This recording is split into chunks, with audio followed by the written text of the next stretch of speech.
अस्सलामुअलैकुम नाज़रीन, मैं हूं अरसलान कोकरा। आप देख रहे हैं प्रोग्राम प्लेफील्ड। पाकिस्तान और साउथ अफ्रीका के दरमियान T20 सीरीज जारी है। पहला T20 मार्का पाकिस्तान ने ज़बरदस्त तरीके से जीता, लेकिन साउथ अफ्रीकन टीम को 10 पॉइंट्स देने पड़ेंगे इस बात पे कि उन्होंने शानदार तरीके से T20 खेला और पाकिस्तान को एक टाइम ऐसा था कि इस कदर प्रेशर जोन में धकेल दिया कि लग रहा था कि साउथ अफ्रीकन टीम के लिए ये मैच आसान हो जाएगा। लेकिन बहरहाल उस्मान कादिर की फिर कमाल बॉलिंग और फिर रिजवान की एक बार फिर कीपिंग के अंदर कमाल जौहर दिखाए उसने, और फील्डिंग ओवरऑल बहुत अच्छी रही।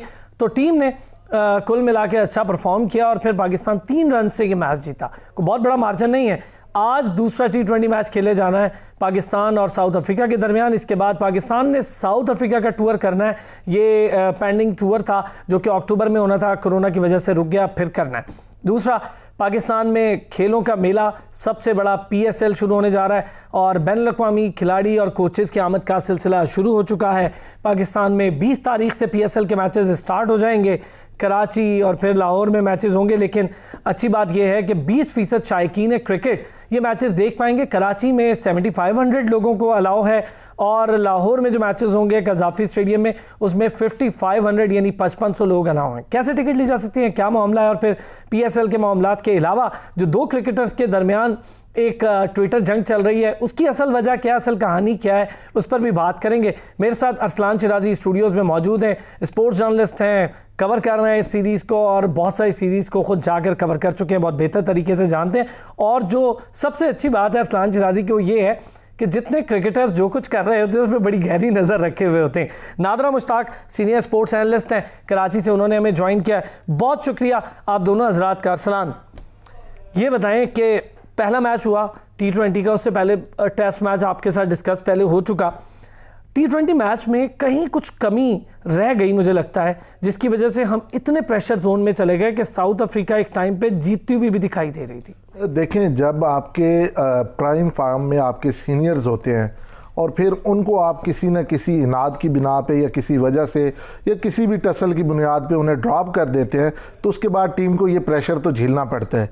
नो डाउट पाकिस्तान 3 स्कोर से ये मैच जीत गया और क्रेडिट गोज़ टू, अगर आप ये देखें कि 89 पे एक चांस मिला था इसको रिजवान को, अगर वो कैच हो जाता और उसके बाद आप देखते कि 104 अगर वो सेंचुरी ना करता तो पाकिस्तान के हालात क्या होते। तो मेरे ख्याल में पाकिस्तानी टीम बैडली हफीज़ को मिस कर रही है। और जो ट्विटर जंग की आप बात कर रहे थे वो हम आगे बात करेंगे कि उसके पीछे क्या मुहर्रकात है और टीम मैनेजमेंट उसको कैसे ले रही है। तो मेरे ख्याल में वो जो आप प्रेशर की बात कर रहे हैं वो सीनियर्स की अदम दस्तयाबी या सीनियर्स को ना लेके साथ चलना, वो चीज़ आपको लेकर कर रही है। अच्छा, बड़ा इंपॉर्टेंट पॉइंट आपने उठाया कि सीनियर्स ना हो तो यकीनी तौर पर एक तजर्बे की कमी होती है, और वो तजर्बा जो होता है चाहे वो स्कोर कम हो, वो फिर फील्डिंग बॉलिंग के अंदर वो तजर्बा काम आता है और दूसरी टीम को कम स्कोर पर रिस्ट्रिक्ट करता है। नादरा मुश्ताक मैम, ये बताएं, मैच आपने देखा, अच्छा खेला पाकिस्तान, और पाकिस्तान जब बैटिंग कर रहा था तो मेरा ख्याल है रिजवान बहुत अच्छा खेला, ये कहूँ तो गलत नहीं होगा, क्योंकि ओवरऑल टीम ने मिलकर 60 के करीब स्कोर जोड़ा,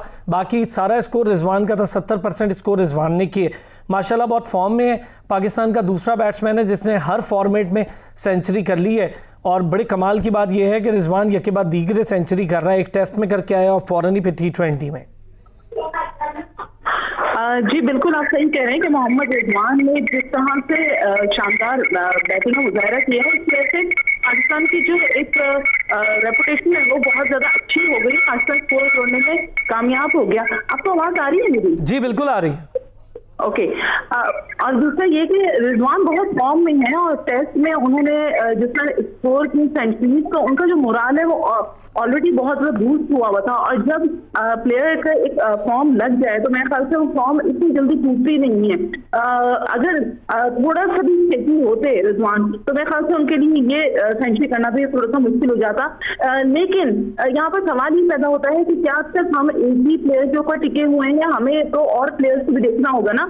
आपको जो जिस तरह से प्रोटीन्स जो हैं वो कम बैक कर रहे हैं, फाइट बैक कर रहे हैं, तो अब देखना ये होगा कि आज में जो मैच है वो कितना ज्यादा, आज बहुत ज्यादा अहम मैच है और इससे ही पता चल जाएगा कि सीरीज जो है वो पाकिस्तान जीत पा रहा है या नहीं, क्योंकि जनूबी अफ्रीका ने बहुत जबरदस्त फाइट करने की सलाहियत उनके अंदर, और वो फाइट भी कर सकते हैं। टीम में तब्दीलियां जरूर हो सकती हैं। मुझे लगता है ऐसा है कि कुछ सहारा अहमद को शायद ड्रॉप कर दिया जाए और हसन अली जो है वो भी आए वापस, और जिस तरह से हसन अली की शानदार परफॉर्मेंस रही है, तो शाहीन अफरीदी को शायद बाहर दिखा दिया जाए, ऐसा कुछ मुझे महसूस होता है। देखना ये है कि टीम के अंदर क्या चेंजेस आ सकती हैं, लेकिन Babar Azam as a captain बहुत ज्यादा मुस्बत तौर पर चल रहे हैं। उनका जो जेस्चर है वो एज ए कैप्टन बहुत जबरदस्त हमें नजर आया है, टेस्ट में भी और T20 में भी। बड़ी सही बात है। मैं जरा क्विंटन डी कॉक और बाबर आजम की बात करूं, फिर आगे हसन और शाहीन की भी बात करते हैं। अरसलान, क्विंटन डी कॉक का जब मैच के दरमियान एक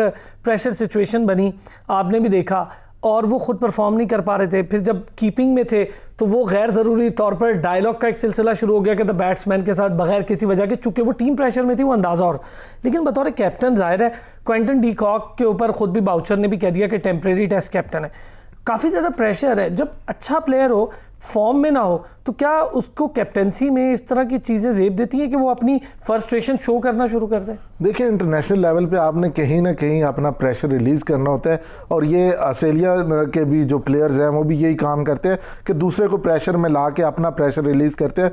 तो मेरे ख्याल में यही स्ट्रेटजी थी साउथ अफ्रीकन कैप्टन की भी ड्यूरिंग टेस्ट मैचेस। और जहाँ पे तक आज के मैच का ताल्लुक है, और जिस तरह जो साउथ अफ्रीकन T20 कैप्टन है, उन्होंने जब हमारे साथ वर्चुअल प्रेस कॉन्फ्रेंस में थे तो उन्होंने एक चीज़ कही कि पाकिस्तानी मीडिया बार बार कह रहा था कि साउथ अफ्रीका की बी टीम आ गई है। तो उन्होंने कहा नहीं, ये बी टीम नहीं है, ये पूरी तरह अच्छी प्लेयर है। हाँ, मैं भी उनका ये साथ दूंगा, लेकिन ये कहना बिल्कुल ठीक होगा कि ये उनकी फुल स्ट्रेंथ टीम नहीं है। फुल फ्लैग टीम नहीं, फुल स्ट्रेंथ टीम नहीं है। उनके जो मेन प्लेयर्स हैं, फाफ की बात हो, रबादा की बात हो, या बाकी प्लेयर्स की, तो वो नहीं है, वो नहीं है, और उसकी वजह से यानी फुल स्ट्रेंथ टीम नहीं है। और कल जिस तरह उन्होंने स्टार्ट लिया और जिस तरह प्लेयर्स खेल रहे थे, तो अच्छा एक चीज बताएं अरसलान आप, और फिर मैं नादरा से, बहुत जल्दी नहीं कि साउथ अफ्रीका ने इमरान ताहिर को साइडलाइन करने में बहुत सारी चीज़ों से?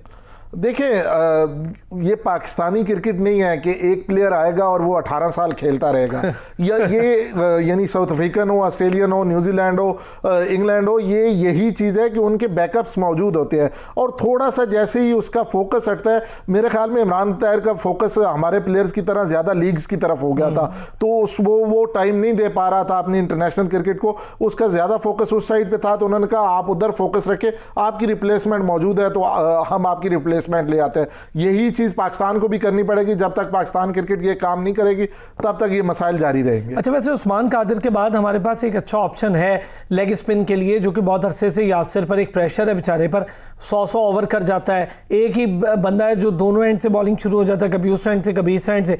अब जरा नौमान और कादिर आए हैं सामने। नादरा अग्री करेंगी इस बात से जो शिराजी कह रहे हैं कि जाहिर है जो इंटरनेशनल स्टैंडर्ड्स हैं प्लेइंग के, उसमें यही होता है कि ज़रा सा आपका फोकस हटा और फिर आप टीम से बाहर?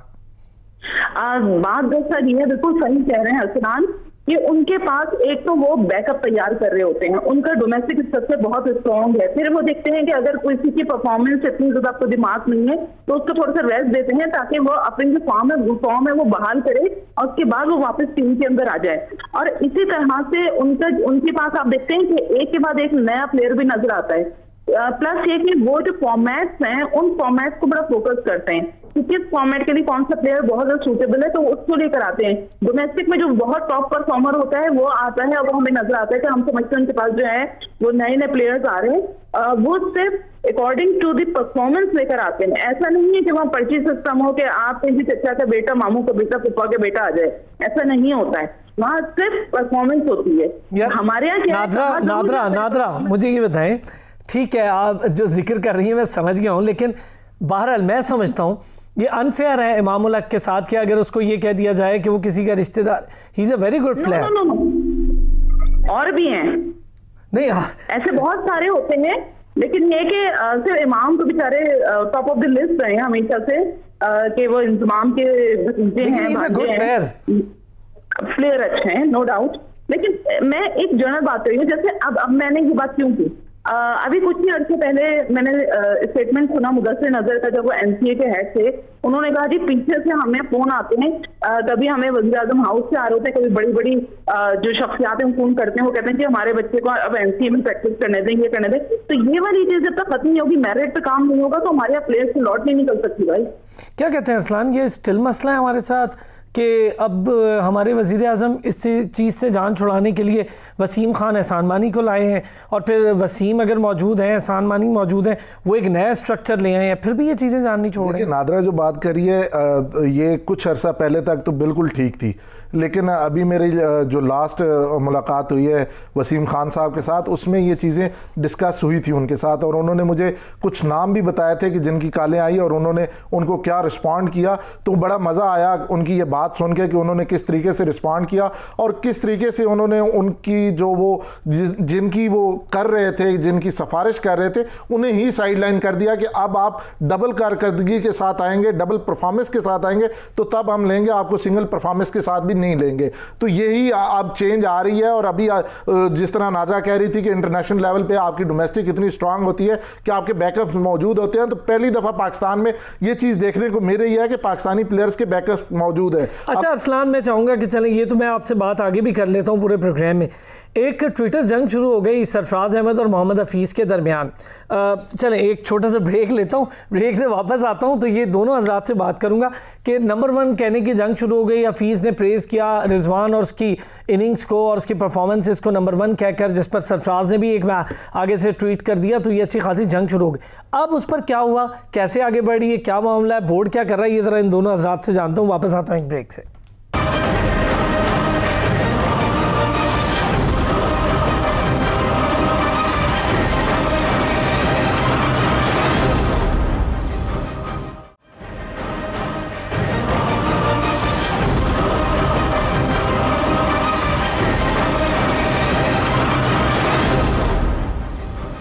Welcome back. ब्रेक पर जाने से पहले नादरा मुश्ताक अरसलान शिराजी से ज़रा बात शुरू होने लगी थी, अब कर लेते हैं। अरसलान, ट्रॉलिंग चल रही है, लंबी चौड़ी बहस चल रही है, जंग मैं कहूँगा ट्विटर पे चल पड़ी है सरफराज अहमद और हफीज़ के दरमियान। अच्छा, गैर ज़रूरी नहीं है कौन नंबर 1 विकेट कीपर बैट्समैन, कौन नंबर 1 नहीं।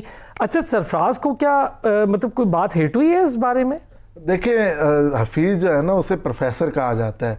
तो वो प्रोफेसर इसलिए नहीं कहा जाता कि वो कोई रियल में प्रोफेसर है, उनकी यही टेक्निक है जिसकी वजह से उन्हें प्रोफेसर कहा जाता है कि वो सब कुछ कह भी जाते हैं और कुछ नहीं कहते। तो उन्होंने जस्ट आखिर पे लिख दिया कि जस्ट आस्किंग, और वो चीज़ बड़ी पिंच की सरफराज अहमद को, और मेरे ख्याल में सरफराज को जवाब नहीं देना चाहिए था। उसके जवाब देने की वजह से उस बात की अहमियत बढ़ी है, लेकिन जितना यानी सोचा था हफीज़ ने, उससे ज़्यादा जवाब आया। उसके बाद अभी की खबरें हमें ज़राए ने, अभी थोड़ी देर पहले मुझे ज़राए ने ये ब्रेक में कंफर्म किया है कि जो टीम मैनेजमेंट है वो इससे खुश नहीं हुई और पीसीबी हुकाम भी खुश नहीं हुए। उसके बाद दोनों प्लेयर से रब्ता किया गया और दोनों प्लेयर्स को कहा गया है कि आप बस यहीं पर सुकून करें, और दोनों में अफाम तफहीम करवा दी गई है। ये हमें ज़राए ने कंफर्म किया, और नाखुश है बोर्ड इस पर। आप देखते हैं कि इसके बाद इस पर क्या एक्शन लिया जाता है, लेकिन अभी दोनों प्लेयर्स को बिठा के यानी फ़ोन पे ये कह दिया गया है कि इसके बाद कोई ट्वीट नहीं आएगा। चलिए, ये तो अच्छी चीज़ है, अच्छी खबर भी दे दी आपने। नादरा,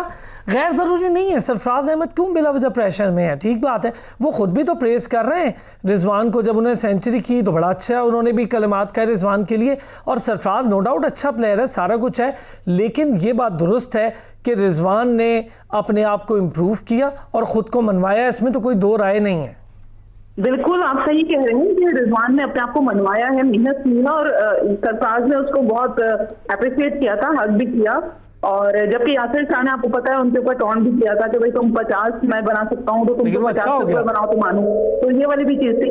लेकिन ये मैं समझती हूँ सोशल मीडिया जो है ना बड़ा बेलगाम घोड़ा है। यहाँ पर ना सिर्फ प्लेयर्स बल्कि हर बंदा जो है ना वो प्रोफेसर ही बना हुआ है। जिसका अशरान जैसे वो प्रोफेसर है, तो वाकई हर बंदा अपनी कैपेसिटी पर प्रोफेसर है, जिसका जो दिल चाहता है वो कहता है। तो इस पे जो है ना कदम लगानी चाहिए प्लेयर्स के ऊपर, पाकिस्तान क्रिकेट बोर्ड को, कि इससे क्या होता है कि आपकी साथ मजरू होने लगती है, जो आपका इमेज बना होता है वो खत्म हो जाता है। तो अब तक सरफराज को सब बहुत ज्यादा बैक कर रहे थे और बहुत ज्यादा सपोर्ट करते थे, लेकिन इस तरह की जो लफाजी गोलाबारी है ना ये बंद होनी चाहिए, और इसमें बोर्ड को ही अपना किरदार जो है वो अदा करना होगा। चले, अच्छा हो गया, अभी बता भी दिया अरसलान शिराजी ने कि बोर्ड ने अपना किरदार तो अदा कर दिया। वैसे भी ये चीज़ें नहीं होनी चाहिए, दोनों सीनियर प्लेयर्स हैं, सीनियर कैंपेनर्स हैं, पाकिस्तानी टीम के कैप्टन रहे हैं दोनों ही, और कोई ऐसा आम सा नाम नहीं है सरफराज और हफीज़। अच्छा नादरा, हैदर पे थोड़ी सी बात करना चाहूँगा आप दो हज़रात से, इसलिए क्योंकि हैदर में पोटेंशियल है, हैदर एक अच्छा प्लेयर है, लेकिन जब प्लेयर अपने पोटेंशियल के मुताबिक उस तरह परफॉर्म ना कर रहा हो तो यकीनी तौर पर थोड़ी सी परेशानी भी होती है, थोड़ी सी पशेमानी भी होती है। और हम जैसे लोग जो एक्सपेक्टेटर्स हैं हैदर के कि यार वो बहुत अच्छा प्लेयर है लेकिन अपने पोटेंशियल के मुताबिक नहीं खेल रहा, चूँकि मैंने ऐसे कई नाम देखे हैं माजरत के साथ जिन्होंने डोमेस्टिक क्रिकेट में रन्स के ढेर लगा दिए, लेकिन इंटरनेशनल क्रिकेट में जब भी वो आए तो उनसे कुछ हो नहीं सका।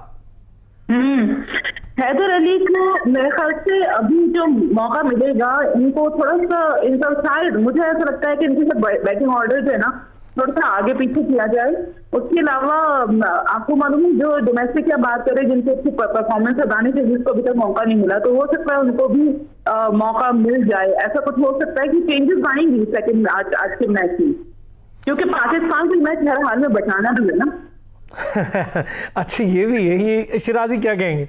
देखिए इसमें एक बात है कि आप कह रहे हैं कि डोमेस्टिक के जो परफॉर्मर होते हैं, बेसिकली अगर हैदर अली की बात की जाए तो ओनली वन फ्रेंचाइज जिसने उसे लेके चला और एक ही आर्डर पे खिलाता रहा वो है पेशावर ज़ल्मी, जिसकी वजह से वो आज टीम में है। मेरे ख्याल में अच्छा खेलता है, उसमें पोटेंशियल भी है, तो उसको डोमेस्टिक में लेके जाना चाहिए था पहले। लेकिन अगर आपने वहीं से पिक कर लिया PSL की परफॉर्मेंस पे तो फिर उसे टाइम देना चाहिए और टाइम के साथ साथ वो होगा। लेकिन मेरे ख्याल में जिनको भी आप PSL की परफॉर्मेंस पे उठाते हैं तो उनको साथ साथ डोमेस्टिक में लेके जाएं ताकि उनकी टेक्निक ठीक हो। आप PSL में उनकी टेक्निक नहीं देख सकते। आप PSL की एक लड़के की परफॉर्मेंस है उसको आप टेस्ट मैच खिला देंगे तो कैसे आप खिला सकते हैं? दुनिया में ऐसे कहीं नहीं होता। आप उसे डोमेस्टिक में ले जाएं, कायद-ए-आज़म ट्रॉफी में वो 4 डे में वो परफॉर्म करे, उसके बाद आप उसे खिलाएं। आप हसन अली की मिसाल ले लें, आउट ऑफ फॉर्म थे और उसके बाद उन्होंने डोमेस्टिक खेला, कायद-ए-आज़म ट्रॉफी में कितनी अच्छी परफॉर्मेंस थी, फाइनल हुई और जैसे ही उन्होंने टीम के साथ आए 5वें चौथे मैच तक वो टीम आखिरी नंबर पे थी और फिर वही टीम फाइनल खेल रही थी। तो ये चीज़ पाकिस्तान क्रिकेट बोर्ड को आप देखना होगी कि प्लेयर्स को डोमेस्टिक खिलाए और डोमेस्टिक को इज्जत दे। जब डोमेस्टिक को इज्जत मिलेगी तो ऑटोमेटिकली आपकी टीम स्ट्रांग होगी। अच्छा नाजरा, डोमेस्टिक क्रिकेट का स्ट्रक्चर पे थोड़ी सी बात करें, फिर मैं आगे बढ़ूंगा और फिर PSL पे भी बात करूंगा। डोमेस्टिक स्ट्रक्चर में काफ़ी तब्दीलियाँ की गई, कुछ खुशाइन भी हैं, चीज़ों के रिजल्ट्स भी आ रहे हैं। हसन अली की फॉर्म का वापस आना, हसन अली का परफॉर्म करना भी उसमें से एक चीज़ है। नौमान अली का टीम में आ जाना एक चीज़, फिर उसके साथ उस्मान कादिर को मिल ही गया मौका खेलने का, अल्लाह का शुक्र कि उसको मिल गया, जिसका ज़बरदस्त किस्म का वो स्पिनर है। फिर ताबिश की बात किए बगैर नहीं रहूँगा मैं। ये बताएं कि क्या आप समझती हैं ताबिश को अगले किसी सीरीज़ में टेस्ट में चांस मिल सकता है या बस ठीक है हो गया? वसीम ने, मोहम्मद वसीम की बात कर रहा हूँ, उन्होंने काफ़ी हिम्मत दिखाई और 9 अनकैप लड़कों को अनाउंस कर दिया टेस्ट स्क्वाड में। देखिए 17 रुकनी, 22 रुकनी, 25 रुकनी स्क्वाड में नाम लेना कोई बड़ी बात नहीं है अनलेस उनको प्लेइंग 11 में मौका ना मिले।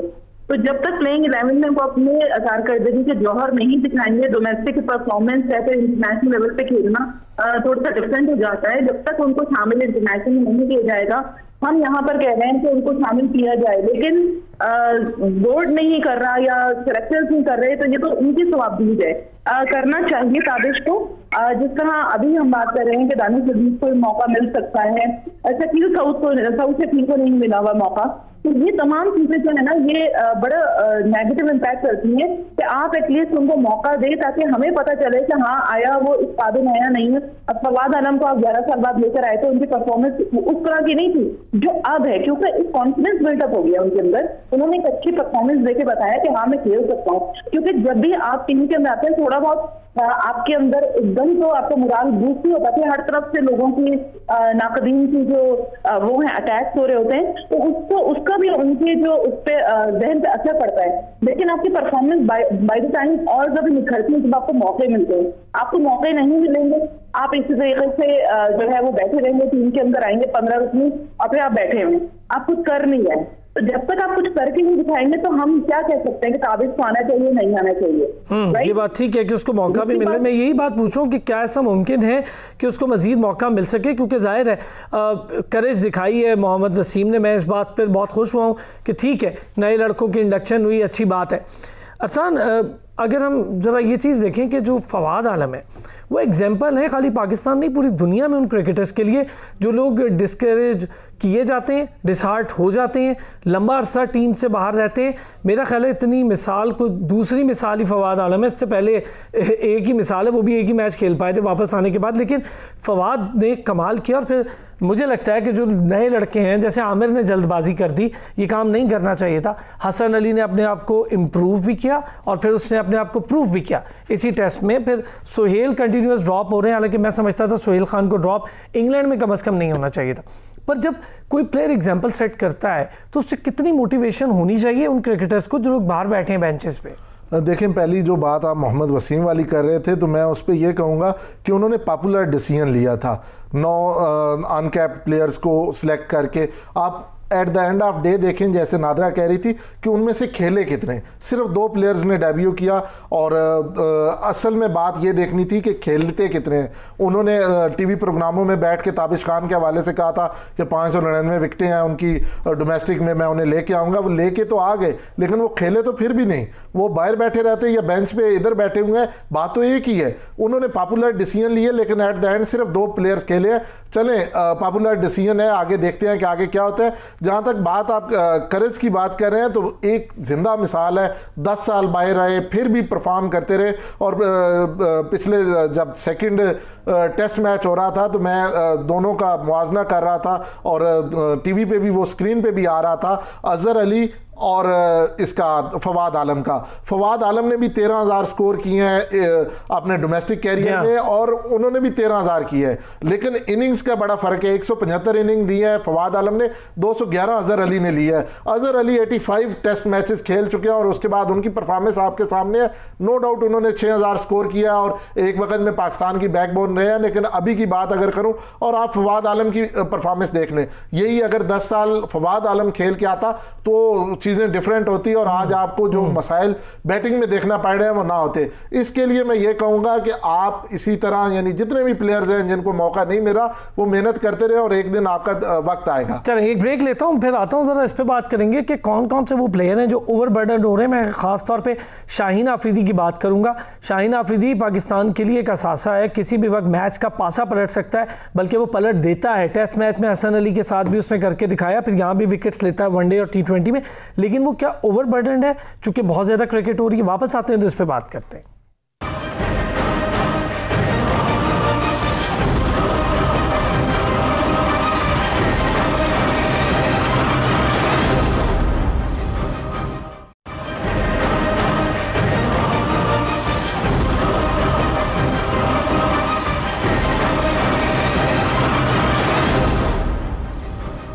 Welcome back. और senior sports analyst Nadra Mushtaq, senior sports journalist Arsalan Shirazi हमारे साथ मौजूद हैं। बात हो रही थी ब्रेक पर जाने से पहले ओवरबर्डन प्लेयर्स की। कौन कौन से वो प्लेयर हैं जिन पर बहुत ज़्यादा बर्डन पड़ रहा है? मुझे तो एक ही लगता है, बाकी भी हो सकते हैं, ये 2 हज़रात मुझसे बेहतर जानते हैं तो बताएंगे। मैं ज़रा नादरा से पहले बात करूँ। नादरा, आपको नहीं लगता शाहीन आफरीदी, आमिर ने इसका जिक्र भी किया अपनी रिटायरमेंट से पहले भी और बाद में भी, किस हद तक दुरुस्त है ये बात कि वो ओवरबर्डन है, उसको भी बाकियों की तरह किसी वक्त रेस्ट देना चाहिए? खुदा न खास्ता किसी एक मैच में, इंपॉर्टेंट में, वो एक मैच की बात कर रहा हूँ, उसका कोई मसल पुल हो गया, कुछ छोटी मोटी चीज़ हो गई, हम तो गए, फिर हम हसन अली जैसे बॉलर्स पे डिपेंड और ढूंढना पड़ेगा कि यार हसन का साथ कौन दे, जैसा कि हम यासिर शाह के लिए ढूंढते रहे, उस बेचारे का साथ कौन दे। मैंने आपसे गालिबन पहले बताया कि ये जो आज का जो T20 है इसमें शाहीन आफरीदी को शायद रेस्ट दिया जाए, हसन अली आ जाए, क्योंकि देखें कंटिन्यूअसली किसी एक भी प्लेयर पे आप डिपेंड नहीं कर सकते, वही परफॉर्म करता रहे। इसी तरह से आप रिजवान के ऊपर रिटायर नहीं कर सकते, मुस्तकिल रिजवान जो है वो परफॉर्मेंस देते हैं। हमारे यहाँ मसला ये है कि जब एक प्लेयर को अच्छी परफॉर्मेंस दे दे तो आगे के तमाम मैचेस में उसको इतनी एक्सपेक्टेशन रखी जाती है कि वो जो वो बेचारा ओवरबर्डन हो जाता है, अपने उसकी वो परफॉर्मेंस नहीं रहती। आपने देखा फवाद आलम की जो अच्छी परफॉर्मेंस है उसके बाद वो 0 पे भी आउट हुए, उन्होंने कम भी स्कोर किया, तो लोगों की जो होप्स है बहुत ज्यादा हाई हो जाती है। तो हमें ये सोचना चाहिए कि हमें एक के ऊपर रिलाई नहीं करना, हमारे पास बैकअप में अगर प्लेयर्स इस तरह के मौजूद है उनको जरूर लेकर आए, उनको जरूर खिलाएं। बात अगर इसमें कजाफी स्टेडियम की स्पिन ट्रैक है, यहाँ पर स्पिनर्स को जो है वो मौके मिलेंगे, तो मेरे ख्याल से अगर इसमें कुछ चेंजेस होते हैं, शाहीन आफरीदी को बिठाते हैं, हसन अली को मौका देंगे, तो मेरे ख्याल से काफी हद तक बेहतर डिसीजन हो सकता है। अच्छा, क्या कहते हैं शराजी, फिर एक दानिश अजीज़ बड़ा ज़बरदस्त उभरता हुआ ऑलराउंडर नेम है हमारे पास। ऑलरेडी नवाज़ है टीम में, और नवाज़ ज़ाहिर है वो भी एक अरसे बाद वापस आ रहा है टीम के साथ, बट वो इन एंड ऑफ आता जाता रहता है, he is a good player. लेकिन दानिश भी बहुत अच्छा प्लेयर है। हारिस रऊफ थोड़े आउट ऑफ कलर नजर आए मुझे लास्ट मैच में, लेकिन वो अच्छा बॉलर है, ज़ाहिर एक मैच में हो जाता है। पर शाहीन अगेन मैं चाहूँगा ज़रा इस पर आप भी अपना कमेंट। देखें, एक बात तो है कि ओवरबर्डन हो जाते हैं, लेकिन शाहीन की आप एज देखें, अगर इस एज में हम उन्हें रेस्ट भी देना स्टार्ट कर देंगे, बाकी चीज़ें भी, हाँ ठीक है कि अगर 3 मैचेस की सीरीज़ है, 2 मैचेस पाकिस्तान जीत गया है और एक ऐसी यानी हो गया है कि आखिरी मैच में उन्हें देना चाहिए रेस्ट, लेकिन उसकी एज देखें ना आप। ताबिश खान की बात नहीं कर रहे कि वो 37 साल का हो गया और उसको आप रेस्ट दें। आपने प्लेयर्स को खिलाना है, ये एथलीट है, इन्होंने खेलना है। हाँ ठीक है कि तीसरे मैच में, लेकिन अच्छा अरसलान, मेरा कहने का मतलब आप लोगों से ये था, दोनों हजरात से, देखिए अब पहले होता था कि वनडे या फिर टेस्ट, लेकिन अब तो आप डोमेस्टिक भी खेल रहे हैं, आप लीग्स भी खेल रहे हैं, इंटरनेशनल लीग्स भी खेल रहे हैं, फिर काउंटी क्रिकेट अलग पाकिस्तानी प्लेयर्स जाकर खेल रहे हैं, फिर पाकिस्तान में T20 टेस्ट और वनडेज माशाल्लाह शुरू हो चुके हैं और PSL भी शुरू हो रही है। तो हर वक्त क्रिकेट है, यानी आप 12 के 12 मंथ रेस्ट में नहीं, अनरेस्ट की सिचुएशन में, तो इस वजह से कह रहा हूँ। देखिए, अब आपने जब नादरा से सवाल कर रहे थे तो उसमें आपने मोहम्मद आमिर का भी जिक्र किया था। तो एक इंटरव्यू में इंजमामुल हक ने ये बात कही थी कि वो कहता है कि मैं ओवरबर्डन हो रहा हूँ, तो वो एक लीग क्यों नहीं छोड़ देता? मुल्क पहले है ना, एक लीग छोड़ दे और वो रेस्ट कर ले, और मुल्क तो पहले आता है। तो यही चीज़ें हैं कि आप जिस तरह कह रहे हैं कि 12 के 12 महीने क्रिकेट है, देखिए वो नेशनल क्रिकेट तो नहीं है। आप जहाँ पे 4 लीगें खेल रहे हैं, आप 3 खेल रहे हैं या 2 खेल रहे, पहली प्रायोरिटी आपकी मुल्क होना चाहिए, और उसमें फिर आपके लिए ये नहीं है। हाँ, फिर आपकी जो टीम मैनेजमेंट है उसको ये बात देखनी चाहिए कि ये ओवरबर्डन हो रहा है, ये 3 मैचेस या 4 मैचेस की सीरीज है, हम जीत चुके हैं, इसमें हम नए लड़के भी ट्राई कर ले और इसको रेस्ट भी मिल जाए। तो इस तरह तरीके से मुझे आपकी बात भी ये पसंद आई कि ठीक है, आप जहां पर इतनी ज्यादा लीग्स खेल रहे हैं उनमें से कोई एक लीग या 2 लीग छोड़ें और पाकिस्तान के लिए खेलेंगे, अच्छी चीज़ है। नादरा, PSL स्टार्ट होने जा रही है, आपके शहर से स्टार्ट हो रही है, कराची से। आप लोगों के हो गए टेस्ट कोविड के, क्या सिलसिला है? हाँ जी, बिल्कुल हो गए हैं। और आज हमने थोड़ा सा रिकॉर्ड भी लगाया था मजाक में कि भाई वो जो कोविड टेस्ट हो रहे हैं, जिनको नहीं रखना होगा उनका आप पॉजिटिव करवा देंगे। तो उन्होंने कहा नहीं, आप लोग नेगेटिव ना सोचें, हमने, और मैंने कहा 27 है, तो उन्होंने, सॉरी मैंने नाम ले दिया। तो खैर हफीज के साथ हो चुका था तो हमने मजाक किया, तो उन्होंने कहा नहीं जी अब तो दूसरी उससे हो रहा है, बड़े हॉस्पिटल से करवाया जा रहा है, ये बहुत जरूरी है, और इसमें जो भी रिपोर्ट आएगी उसके हिसाब से। तो सवाल ये पैदा होता है कि सिर्फ मतलब हमें जो है हमारे टेस्ट हो रहे हैं, हालांकि मेरा 1 हफ्ते पहले भी हुआ था और वो दूसरे इदारे से हुआ था मेरे, तो वहां से नेगेटिव आया था, लेकिन उन्होंने कहा नहीं हमें तो आप लोगों के अपने उस पर करवाना है, अपने बिहाफ पे। तो अच्छा, एक तो सही है, इस तरह से हम कर रहे हैं कंट्रोल हर चीज को। लेकिन अच्छी चीज़ है नादरा कि पाकिस्तान क्रिकेट बोर्ड बड़ा इस मामले में सोच विचार भी कर रहा है कि कोविड के हवाले से तमाम SOPs को फॉलो किया जाए। मेरा ख्याल है इसी तरह क्राउड के लिए भी अलाउ कर रहे हैं कि SOPs के तहत ही क्राउड अलाउ होगा, उनके भी कोविड टेस्ट वगैरह के हवाले की सिचुएशन। फिर 7500 गालिबन लोगों को अलाउ किया जा रहा है कराची में, क्योंकि 33,500 की कैपेसिटी का नेशनल स्टेडियम कराची है, तो इसमें 7,500 तो यानी कि पीनट है, बहुत ही कम लोग होंगे, कोई खास नहीं है। उसमें जाहिर सी बात है बहुत से लोग तो वहीं छप जाएंगे, स्पॉन्सर्स हैं, गवर्नमेंट ऑफ सिंध के लोग, तो उन्हीं में हो जाएगा। मेरा ख्याल है कि आम जो लोग हैं वो इतने ज्यादा होंगे, और अभी तक मेरे ख्याल ऑनलाइन जो उन्होंने एक वेबसाइट दी हुई है उस पर अपने आपको टिकट परचेजिंग के लिए ऑनलाइन का सिलसिला, उस पे रजिस्ट्रेशन का सिलसिला शुरू हुआ है अभी, मेरा ख्याल है शिराजी साहब अभी रजिस्ट्रेशन शुरू हुआ है, बुक मी के नाम से है, उस पे रजिस्ट्रेशन का सिलसिला शुरू हुआ है। और जो आप कोविड की बात कर रहे थे नादरा से, तो उस पर मैं ये कहूँगा कि हफीज़ का पॉजिटिव आने के बाद हम जर्नलिस्टों में ये बात पाई जाती है कि अगर PCB को कोई पसंद नहीं है तो उसको हो जाता है, लेकिन उससे PCB का कोई, मैं यही कहूँगा कि उनका क्या है, लेकिन क्या फायदा ये माइंड में आता है। लास्ट टाइम अगर मैं सेकंड टेस्ट की बात करूं तो यहाँ पे भी 1-2 ऐसे जर्नलिस्ट थे जिनका पॉजिटिव आ गया था, और बाद में जब कहीं और से करवाया तो नेगेटिव आया, और फिर उनका दोबारा PCB को क्रेडिट जाता है कि उन्होंने फिर वो स्टैंड स्टिल नहीं रहे, उन्होंने कहा हम दोबारा आपका अपने ही खर्चे पे सेम लैब से उन्होंने टेस्ट करवाया तो वो नेगेटिव आया, आया, then they join us in media box, वो बड़ी अच्छी बात है। पीसीबी को क्या है, कोई एक सहाफ़ी आए या ना आए उससे कोई मेरे ख्याल में फ़र्क नहीं पड़ता। अच्छा अरसलान, ये बताएं कि अब लोग एक्सपेक्टेटर्स कम है, लेकिन चलें अलाउ तो किए हैं 20% ही सही, लेकिन अलाउ हुए हैं 5500 कज़ाफ़ी के लिए और 7500 कराची के लिए। मामला ये है कि अब प्लेयर्स भी आना शुरू हो गए पाकिस्तान में, हर्षल गिल्स भी पहुंच गए, कोचेस भी आ रहे हैं, सारा मामला बेहतर शुरू हो गया। इस बार आपको जो ड्राफ्टिंग हुई उसके बाद जो टीम्स थी, आपको सबसे ज़्यादा बैलेंस टीम कौन सी लग रही है?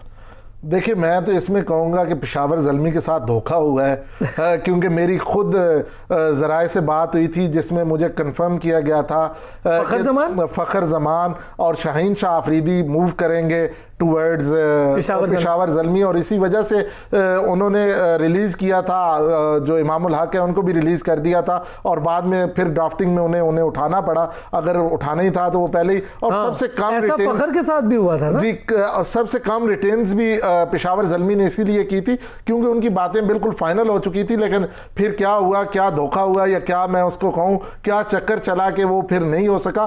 तो मेरे ख्याल में ये चीज़ें हैं, लेकिन देखें सारी टीमें बैलेंस है, सबने बड़ा अच्छा स्क्वाड लिया है, तो जो अच्छा खेलेगी वो बेटर होगी। जो आप शायकीन की बात कर रहे हैं, तो जब सेकंड मरहला स्टार्ट होगा तो उस वक्त एक और मीटिंग होगी NCOC के साथ, क्रिकेट बोर्ड हुकाम की, तो मेरे ख्याल में वो 5500 जो है वो और इंक्रीज हो जाएंगे, और जब प्ले ऑफ मरहला आएगा तो मेरे ख्याल में 40 से 50% तक आप 8-10 हज़ार बंदा देख सकेगा। नादरा, बैलेंस टीम कौन सी लग रही है? अब तो स्टार्ट होने जा रहा है, मेरा ख्याल है कोयटा और कराची का पहला मैच है शराजी साहब, ऐसा ही है? तो नादरा, क्या कराची में ही खेलेगी अपना ओपनिंग मैच?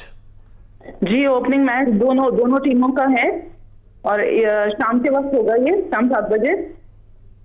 और अच्छा, मुझे लग रहा है कोयटा ग्लैडिएटर खासी बैलेंस टीम है। कोयटा ग्लैडिएटर ने अच्छा पिक किया है प्लेयर्स को। मुल्तान जो है वो अपने पुराने प्लेयर्स पर ज़्यादा रिलाई कर रही है। इसी तरह लाहौर ने भी ऑलमोस्ट एक प्लेयर लूज़ किया है बस, जो मेरे ख्याल कोयटा चले गए हैं क्रिस लेन, और बाकी तमाम टीम्स ने प्लेयर्स वही किए। फेफ डू प्लेसेस अनफॉर्चुनेटली नहीं है क्योंकि वो अपनी अवेलेबिलिटी की वजह से मसला था उनका। लेकिन सबसे ज़्यादा बैलेंस टीम आपकी नज़र में कौन सी है नादरा?